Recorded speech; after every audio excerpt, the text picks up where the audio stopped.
Thanks for joining me this Sunday morning. I'm Eddie Muller. It's Noirvember in Noir Alley, so we're going all out today, presenting a film many consider the epitome of noir style, Night and the City. The title alone evokes the very essence of noir, and it's not surprising that it was made at the peak of the noir movement, shot in the fall of 1949, released in the spring of 1950. What is surprising is that the film was made at all. British author Gerald Kirsch's novel of the same name was published in 1938. It's a work of high-minded pulp fiction, a Dickens-like picaresque that follows the lives of shady characters scrambling for survival in the underbelly of London's underworld.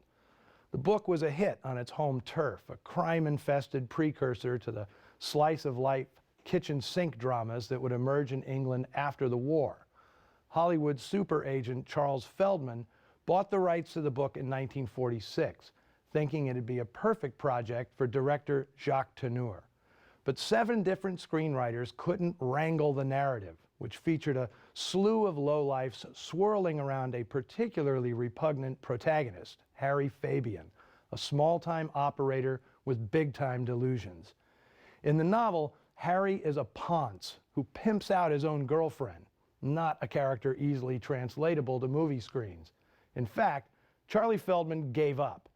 In 1949, he sold the rights to the book and all its failed drafts to 20th Century Fox. So why would studio chief Darryl Zanuck buy such an untenable property? Well, there are 2 reasons. First, he needed to make a film in London to use up studio money frozen there under the quid pro quo arrangements that governed the British distribution of American films. Secondly, Zanuck was doing a favor for director Jules Dassin, who just made a terrific picture at Fox, Thieves Highway. The director was reputed to be a target of the House Committee on Un-American Activities, and he dreaded being called upon to rat out his colleagues. Zanuck hoped that in London, Dassin could work some of the same kind of on-location magic he'd managed when shooting 1948's The Naked City on the streets of Manhattan. Now, to rewrite the script, Zanuck hired Joe Eisinger, one of the original 7 scriptwriters on Feldman's failed Night in the City project. Having been a scriptwriter himself, Zanuck was more adept than any other studio boss at freeing up a stuck script. He told Eisinger to make all the action flow non-stop through Harry Fabian, who was reconceived as a displaced American hustler instead of the native Londoner he is in the book. As for how to make a compelling leading man out of a reprehensible spiv, Zanuck had the answer under contract: Richard Widmark. So you think you've done me in, huh? Well, you're wrong. The actor had become one of the studio's most bankable stars by playing rotten bastards with a giddy flourish that audiences couldn't resist. He'd created a sensation with his gleefully sadistic turns in such Fox noirs as Kiss of Death, The Street with No Name, and Roadhouse. But after almost 2 years of this typecasting, Widmark was desperate to start appearing normal.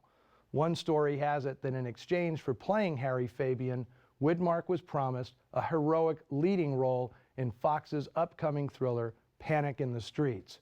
So Widmark signed on, and once in England, he pulled out all the stops.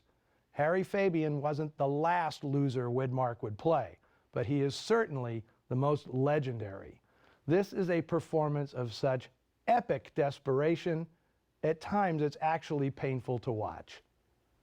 Now, Zanuck's last bit of largesse was casting Jean Tierney as Widmark's girlfriend, Mary Bristol. The actress was going through a particularly rough time in her life, and friends believed she might be suicidal. You won't find any money there, Harry. What do you mean, spying on me? Dr. Zanuck prescribed a lot of work and a change of scenery. He had Eisinger beef up her role, changing the character from a hardened prostitute to a sweet-natured and infinitely patient cabaret singer. Now, this isn't one of the most complex or compelling characters in the actress's career. It's no Leave Her to Heaven, but the role could well have saved her life. Dassin and his cameraman, Berlin-born Mutz Greenbaum, here billed as Max Green, matched the intensity of Widmark's performance by creating some of the most go-for-Baroque images ever put on film. It's as if the three of them relentlessly pushed each other to see how close to the edge they could take this whole sordid affair.